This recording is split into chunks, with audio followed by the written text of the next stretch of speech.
നാട്ടുസഞ്ചാരിയുടെ പുതിയൊരു എപ്പിസോഡിലേക്ക് ഏവർക്കും ഒരിക്കൽ കൂടി സ്വാഗതം. നമ്മളുടെ നേപ്പാൾ യാത്ര തുടരുകയാണ്. കഴിഞ്ഞ എപ്പിസോഡ് അവസാനിപ്പിച്ചത് പൊക്രായിലെ ഒരു ഹോട്ടലിൽ ഡിന്നറിനൊപ്പമുള്ള ആട്ടവും പാട്ടവും കഴിഞ്ഞ് തിരികെ റൂമിൽ പോകുന്നിടത്ത് വെച്ചാണ്. ഇത് അടുത്ത ദിവസം രാവിലെ. ഇന്നൊരു ദീർഘദൂര യാത്രയാണ്. നേപ്പാളിലെ ഒരു പ്രധാന ക്ഷേത്രത്തിലേക്കുള്ള യാത്ര. ക്ഷേത്രം മാത്രമല്ല, അവിടെ ഒരു പ്രധാന ടൂറിസ്റ്റ് ഡെസ്റ്റിനേഷൻ കൂടെയാണ്. മുക്തിനാഥ്, അതാണ് ആ സ്ഥലത്തിൻ്റെ പേര്. പൊക്കാറയിൽ നിന്ന് 174 കിലോമീറ്റർ ദൂരമാണ് അവിടേക്കുള്ളത്. കിലോമീറ്റർ 174 മാത്രമാണെങ്കിലും 7-8 മണിക്കൂർ യാത്രയുണ്ട് അവിടേക്ക്.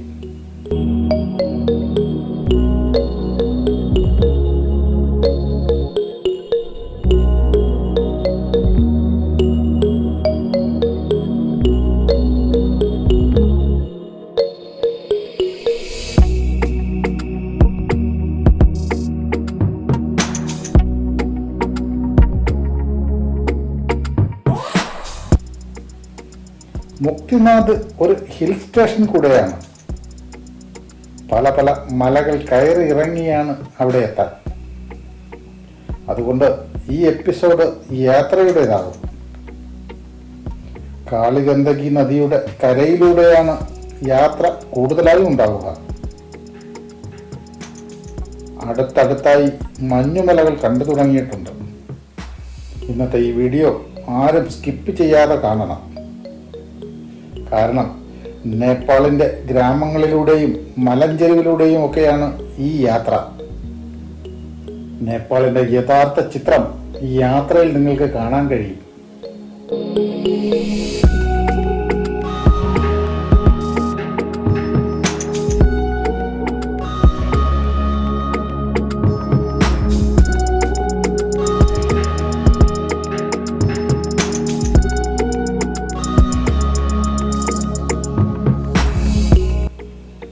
മുക്തിനാഥ് വിശേഷങ്ങൾ പിന്നെ പറയാം.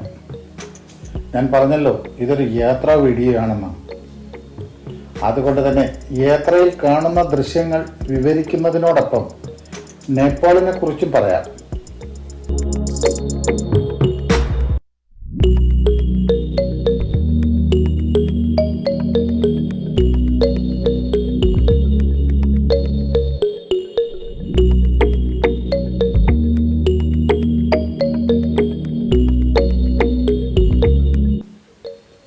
നേപ്പാൾ സൗത്ത് ഏഷ്യയിലുള്ള ഒരു രാജ്യമാണ്.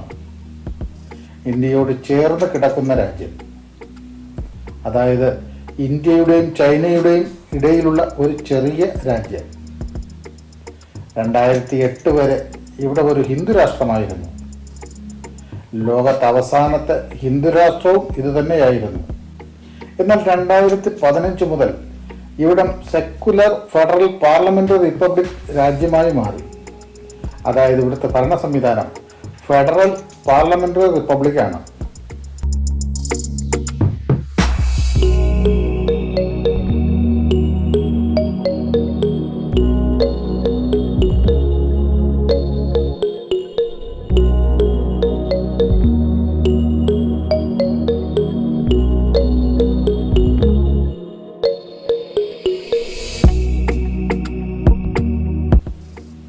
ഇവിടെ ഒരു കൃഷിയിടമാണ്.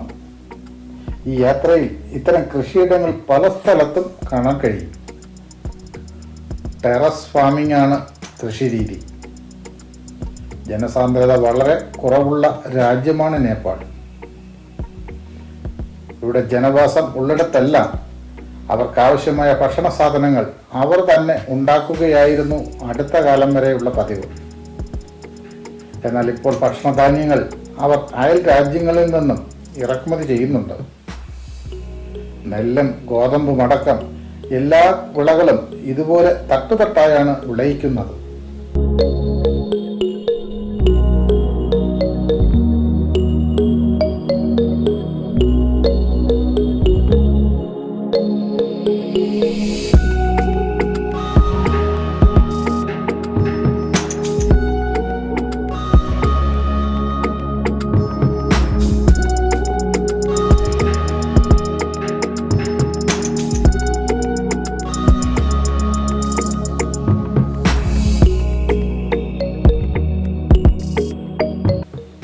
വളഞ്ഞു പുളഞ്ഞുള്ള ചുരം റോഡാണ്. ഒരു മല കയറി അടുത്ത ഇറക്കമാണ്. ഇത് കഴിഞ്ഞാൽ വീണ്ടും മല കയറും. അതാണ് ടെറൈൻ.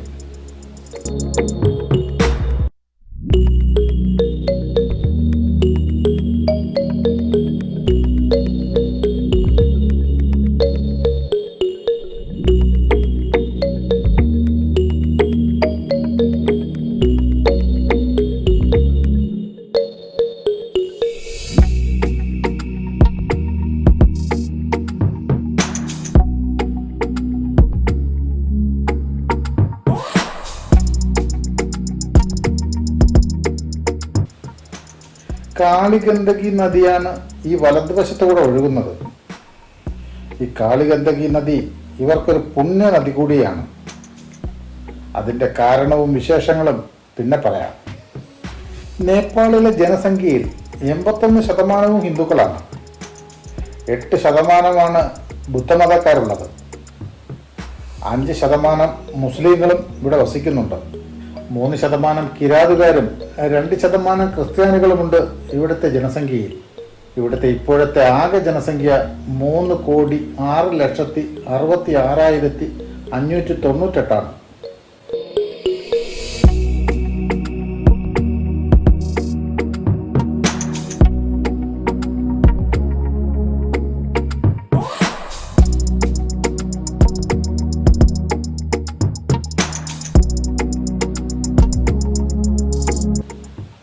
നേപ്പാളിൻ്റെ ആകെ വിസ്തീർണം 1,47,516 സ്ക്വയർ കിലോമീറ്ററാണ്. അതായത് നമ്മുടെ തമിഴ്നാട് സംസ്ഥാനത്തിൻ്റെ വലിപ്പം ഏകദേശം അത്രയുമുണ്ട്. തമിഴ്നാടിൻ്റെ ആകെ വിസ്തീർണം 1,30,60 സ്ക്വയർ കിലോമീറ്ററാണ്. കേരളത്തിൻ്റെ വിസ്തീർണത്തിൻ്റെ ഒരു 3.5 ഇരട്ടി. ഇതിൽ 2.8% വാട്ടർ ലോക്ഡ് ഏരിയ. ബാക്കി മുഴുവൻ കരയാണ്. അതിൽ ഭൂരിഭാഗവും വനവും.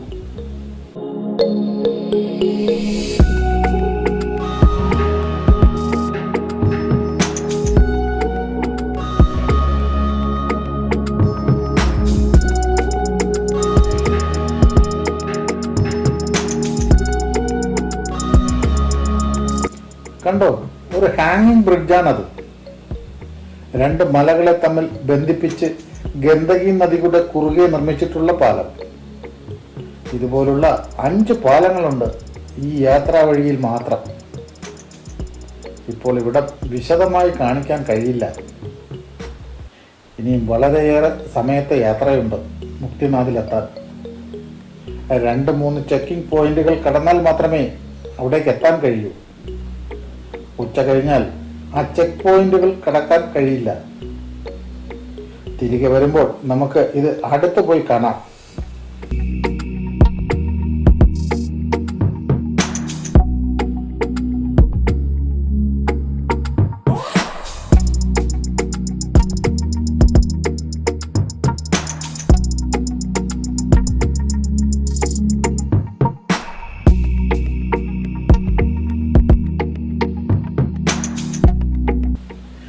രാവിലെ യാത്ര തിരിച്ചതാണ്. അതുകൊണ്ട് ബ്രേക്ക്ഫാസ്റ്റ് കഴിച്ചിട്ടില്ല. അതിനുവേണ്ടി നിർത്തിയതാണ് ഇവിടെ. കാടിനുള്ളിലുള്ള ഒരു ഒറ്റപ്പെട്ട റെസ്റ്റോറൻ്റാണിത്. ഗീറ്റ ഹൗസ് റെസ്റ്റോറൻ്റ് ആൻഡ് ബാർ. നമുക്ക് ഈ ചെറിയ റെസ്റ്റോറൻറ്റിൽ പോലും ബാറുണ്ട്. ടൂറിസം വികസിക്കണമെങ്കിൽ നമ്മളും ഇങ്ങനെ ചില വിട്ടുവീഴ്ചകൾ ചെയ്യേണ്ടി വരും. മദ്യപാനം പ്രോത്സാഹിപ്പിക്കുന്നതല്ല, പക്ഷെ നമ്മുടെ നാട്ടിൽ അതെന്തോ വലിയ പാപമായി കാണുന്നു. അതുകൊണ്ട് തന്നെ ഇത് ഉപയോഗിക്കുന്നതിൽ ചിലർ അവരെന്തോ അരുതാത്തത് ചെയ്തു എന്ന് അഹങ്കരിച്ച് പല വിക്രികളും കാട്ടിക്കൂട്ടുന്നു.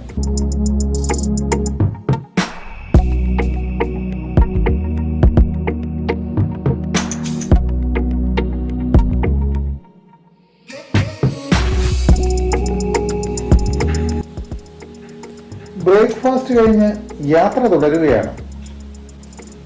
നമുക്കുള്ള ബ്രേക്ക്ഫാസ്റ്റ് നമ്മുടെ ഹോട്ടലിൽ നിന്ന് പാക്കഡായി തന്നിരുന്നു.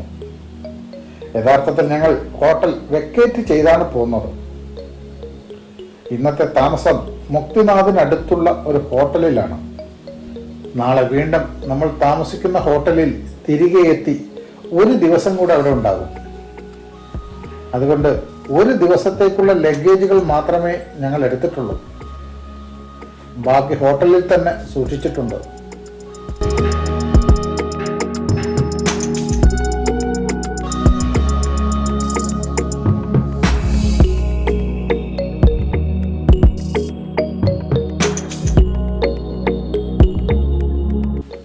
വളരെ മോശം റോഡിലൂടെയാണ് ഇനിയുള്ള യാത്ര. ഭൂകമ്പത്തിൽ തകർന്നതാണ് ഈ റോഡിൻ്റെ പല ഭാഗങ്ങളും. പല സ്ഥലത്തും റോഡ് തന്നെ ഇല്ല.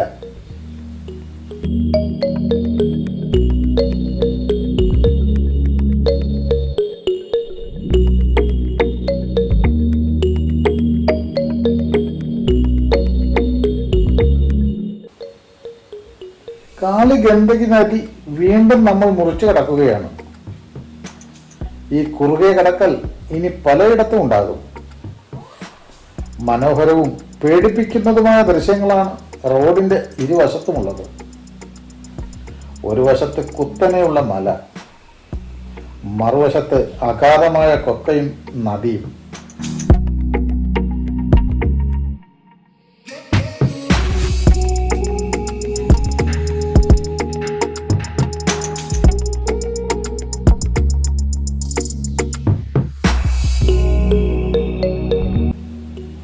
നേപ്പാൾ ഒരു ലാൻഡ് ലോക്ക്ഡ് രാജ്യമാണ്. അതായത് കടൽ തീരമില്ലാത്ത രാജ്യം. നേപ്പാൾ പൂർണ്ണമായും ഹിമാലയൻ മലകളിൽ പെട്ടതാണ്. നേപ്പാളിന്റെ നോർത്ത് ചൈനയുമായാണ് അതിർത്തി പങ്കിടുന്നത്.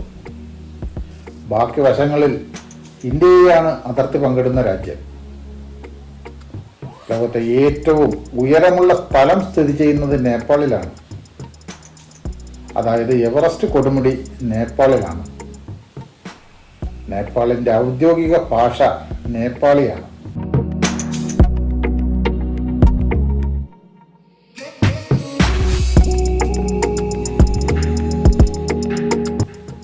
പോകുന്ന വഴിയിൽ ഇവിടെ ഒരു വെള്ളച്ചാട്ടമുണ്ട്. അതടുത്ത് കാണാൻ ഇറങ്ങിയതാണ് ഇവിടെ. കഴിഞ്ഞ ഭൂകമ്പത്തിലുണ്ടായ മണ്ണിടിച്ചിലിൽ ഇവിടെ ഉണ്ടായിരുന്ന പഴയ പാലം ഒലിച്ചുപോയി. ആ കാണുന്നത് താൽക്കാലികമായി ഉണ്ടാക്കിയ പാലമാണ്. എന്തായാലും ഗംഭീര കാഴ്ചയാണ്. നല്ലൊരു ഫോട്ടോ പോയിന്റ് കൂടിയാണ് ഇവിടെ.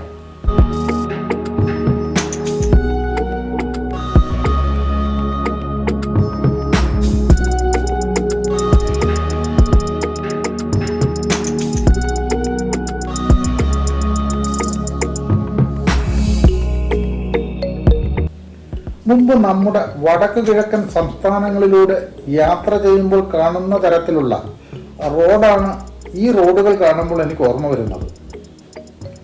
പല സ്ഥലത്തും റോഡ് തന്നെ ഇല്ല. നേപ്പാൾ ഒരു ചെറിയ രാജ്യമാണ്. ശരാശരി 800 കിലോമീറ്റർ നീളവും 200 കിലോമീറ്റർ വീതിയുമാണ് ഈ ചെറിയ രാജ്യത്തിനുള്ളത്. 7 പ്രൊവിൻസുകളായാണ് ഈ രാജ്യത്തെ തിരിച്ചിരിക്കുന്നത്.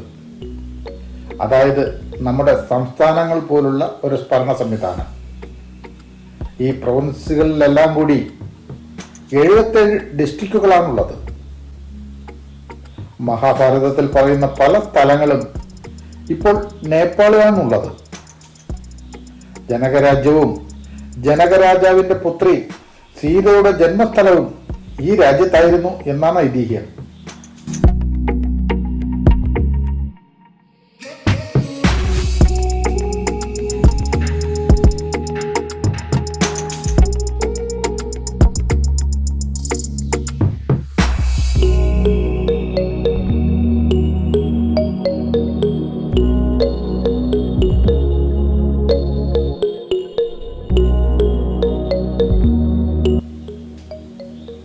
ഇതൊരു ഗ്രാമപ്രദേശമാണ്. ഇവിടെ ഒരു ചെക്ക് പോയിന്റ് ഉണ്ട്. പാസ് ഉണ്ടെങ്കിൽ മാത്രമേ വിദേശികൾക്ക് ഇവിടെ കടക്കാൻ കഴിയൂ. അന്നപൂർണ കൺസർവേഷൻ ഏരിയ പ്രോജക്റ്റിന്റെ ചെക്ക് പോയിന്റാണിത്. ACAP എന്ന ചുരുക്കപ്പേരുള്ള പെർമിറ്റ് ഉണ്ടെങ്കിലേ ഇവിടം കടക്കാൻ കഴിയൂ. ഇത് കൂടാതെ മറ്റൊരു പാസ് കൂടെ വേണം മുക്തിനാഥിലേക്ക് യാത്ര ചെയ്യാൻ. TIMS എന്ന ചുരുക്കപ്പേരിലുള്ള ട്രക്കേഴ്സ് ഇൻഫർമേഷൻ മാനേജ്മെന്റ് സിസ്റ്റം. ഈ 2 പാസുകളും മുൻകൂട്ടി എടുത്ത ശേഷം വരുന്നതാണ് നല്ലത്. ഗാസ എന്നാണ് സ്ഥലത്തിൻ്റെ പേര്. മസ്റ്റാങ് ഡിസ്ട്രിക്റ്റിൽപ്പെട്ട സ്ഥലമാണ് ഇവിടം. ഞങ്ങൾ നേരത്തെ തന്നെ പാസ് എടുത്തിട്ടുണ്ട്. ആളെ ഐഡന്റിഫൈ ചെയ്ത് മാത്രമേ ഇവിടെ കടക്കാൻ കഴിയൂ. നമ്മുടെ കൂടെ ഉള്ളത് ഒരു ഇന്ത്യൻ പട്ടാള ഓഫീസർ ആയതുകൊണ്ടാകാം ഞങ്ങളെ നേരിൽ കാണാതെ തന്നെ കടന്നു പോകാൻ അനുവാദം തന്നു. ഇവിടെ പഴയ വീടുകൾ കാണുന്നുണ്ട്. ചുവരുകളും മേൽക്കൂരയും എല്ലാം കല്ലുകൊണ്ട് പണിതതാണ് ഈ കെട്ടിടങ്ങൾ.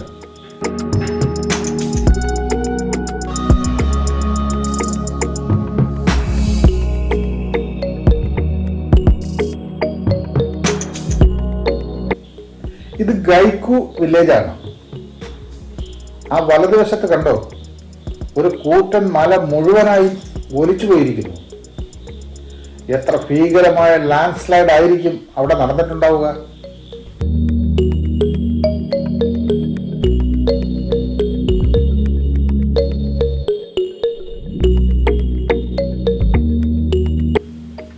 സൗത്ത് ഏഷ്യയിൽ ജനവാസം ഉണ്ടായ കാലം മുതൽ തന്നെ നേപ്പാളിലും ജനവാസം ഉണ്ടായിരുന്നു. അതായത് 30,000 വർഷം മുമ്പ് തന്നെ ഇവിടെയും ജനവാസം ഉണ്ടായിരുന്നതായാണ് കണ്ടെത്തിയിട്ടുള്ളത്. വേദകാലത്ത് നേപ്പാൾ ഇന്ത്യൻ സബ് കോണ്ടിനെന്റിൽപ്പെട്ട സ്ഥലമായിരുന്നു. ശ്രീബുദ്ധന്റെ ജന്മദേശം ഇപ്പോൾ നേപ്പാളിലാണ്. തെക്കൻ നേപ്പാളിലെ ലുംബിനി എന്ന സ്ഥലത്താണ് ശ്രീബുദ്ധൻ ജനിച്ചത്.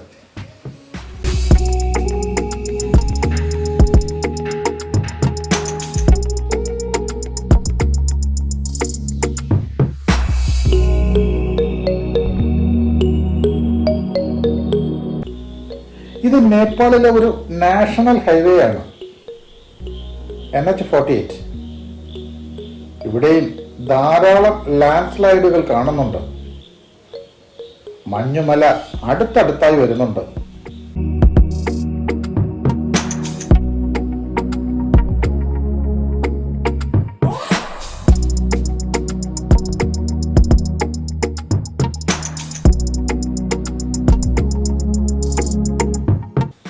ഇതും ഏതോ ഒരു ഗ്രാമമാണ്.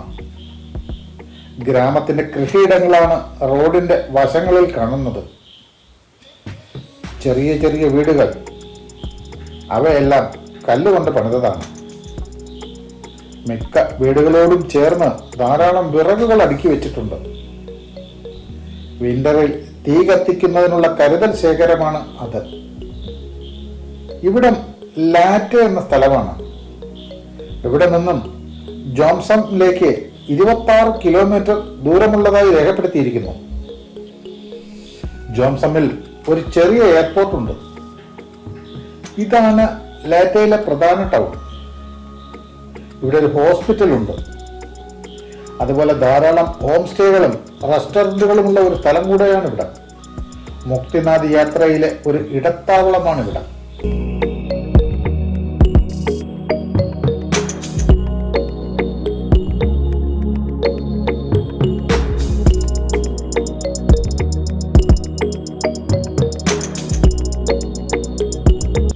കലോപ്പാനി ബസാർ, അതാണ് ഇവിടെ. ഇവിടം അത്യാവശ്യം വികസിച്ച സ്ഥലമാണ്. വഴിയരികിൽ ATM വരെ കാണുന്നുണ്ട്. ഇവിടെയും ധാരാളം സ്റ്റേകളും റെസ്റ്റോറൻറ്റുകളും ഉണ്ട്. ഈ സ്ഥലം ധവളഗിരിയാണ്. ഇവിടെയാണ് ഇന്ന് നമ്മൾ താമസിക്കുന്നത്. Hotel the black horse in. ഇവിടെ നിന്നാണ് ഇന്നത്തെ ലഞ്ചിനായി നിർത്തിയതാണിപ്പോൾ.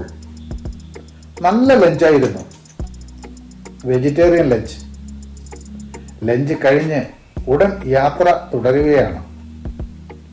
ഇവിടെ കാളി ഗണ്ഡകി വലിയ വീതിയിലാണ് ഒഴുകുന്നത്. നല്ല തണുപ്പുണ്ട് ഇപ്പോൾ തന്നെ. ചുറ്റിനും മഞ്ഞുമലയാണ്.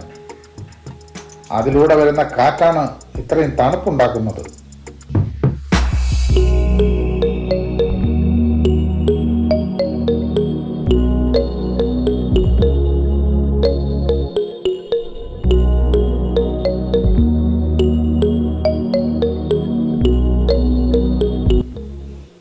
അത്യാവശ്യം നല്ല റോഡാണിത്.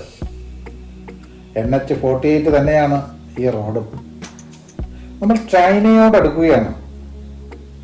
ഇവിടുള്ള ഇൻഫ്രാസ്ട്രക്ചർ ഡെവലപ്മെന്റ്സ് മുഴുവൻ ഇപ്പോൾ ചൈനയുടെ നിയന്ത്രണത്തിലാണ്. ഈ റോഡ് നിർമ്മാണവും ചൈനയുടേതാവാനാണ് സാധ്യത. 16-ാം നൂറ്റാണ്ടിൽ ഗൂർഖ രാജവംശമാണ് വിവിധ നാട്ടുരാജ്യങ്ങളായിരുന്ന നേപ്പാളിനെ ഏകീകരിച്ചത്.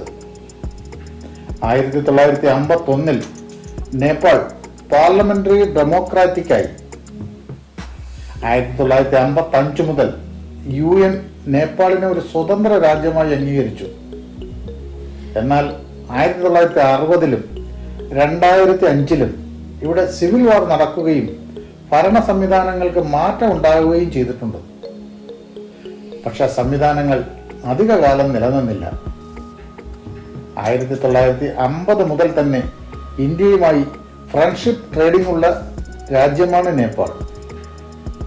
1960 മുതൽ ചൈനയുമായും ഫ്രണ്ട്ഷിപ്പ് ട്രേഡിംഗ് തുടങ്ങി. സാർക്ക് രാജ്യങ്ങളിൽപ്പെട്ട ഒരു രാജ്യമാണ് നേപ്പാൾ. ഈ ഇല കൊഴിഞ്ഞു നിൽക്കുന്നത് ആപ്പിൾ മരങ്ങളാണ്. വിന്ററിന് ശേഷമുള്ള ഇല കിളിർക്കലും പൂവിടലും ആരംഭിച്ചിട്ടുണ്ട്. ഞാൻ ആദ്യമായാണ് ഈ രീതിയിൽ ആപ്പിൾ മരം കാണുന്നത്.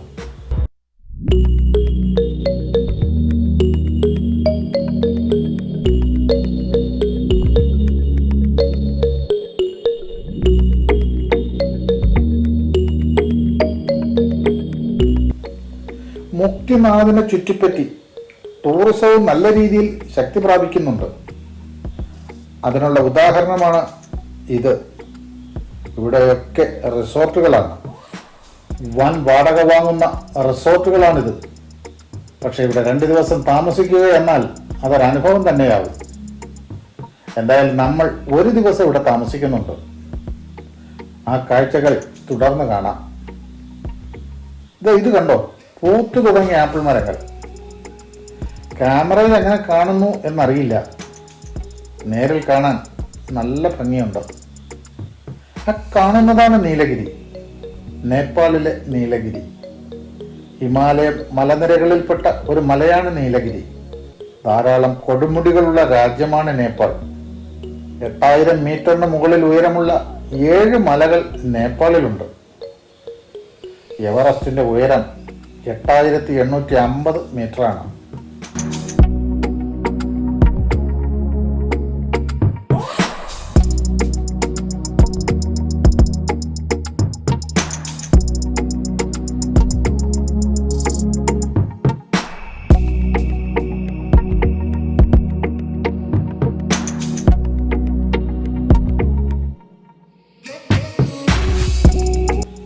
ഈ വലതുവശത്ത് കാണുന്നതാണ് ജോംസൺ എയർപോർട്ട്. കാഴ്ചക്ക് എയർപോർട്ട് ആണെന്ന് തോന്നില്ല. മുക്തിനാഥിലേക്ക് വിമാനമാർഗം വരുന്നവർ ഇവിടെയാണ് ഇറങ്ങുന്നത്. ഇവിടം ഒരു പട്ടണമായി വികസിച്ചിട്ടുള്ള പ്രദേശമാണ്.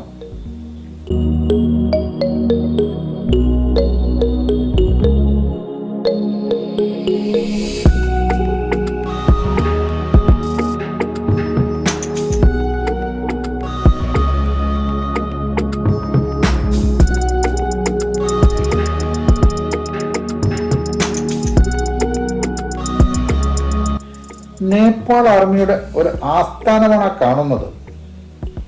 നേപ്പാളിലെ ഗൂർഖകൾ ലോക യുദ്ധരംഗത്തെ അടയാളപ്പെടുത്തിയിട്ടുള്ള ഒരു ജനവിഭാഗമാണ്. പല രാജ്യങ്ങളിലും ഇപ്പോഴും ഗൂർഖ റെജിമെന്റുകൾ ഉണ്ട് എന്ന് പറയുമ്പോൾ തന്നെ അവരുടെ സ്ഥാനം ഊഹിക്കാവുന്നതാണ്. നേപ്പാൾ എയർഫോഴ്സ് സൗത്ത് ഏഷ്യയിലെ 5ാം സ്ഥാനക്കാരാണ്. റോഡ് നിർമ്മാണവും ഇവിടെ പുരോഗമിക്കുന്നതേയുള്ളൂ.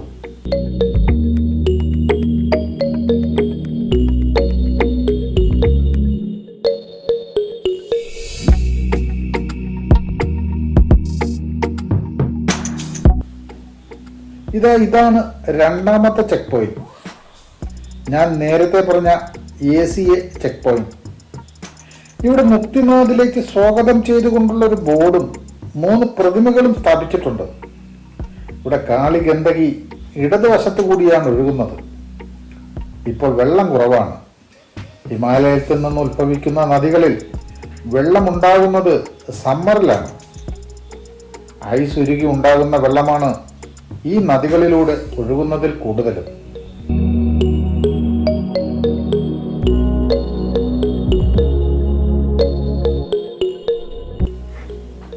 നമ്മളിപ്പോൾ മുക്തിനാഥ ക്ഷേത്രം സ്ഥിതി ചെയ്യുന്ന മലയുടെ താഴ്വാരത്താണുള്ളത്. അതായത് പൊറോങ്ല പാസ് മൗണ്ടന്റെ അടിവാരം. ആ കാണുന്ന മലകൾക്കപ്പുറം ചൈനയാണ്.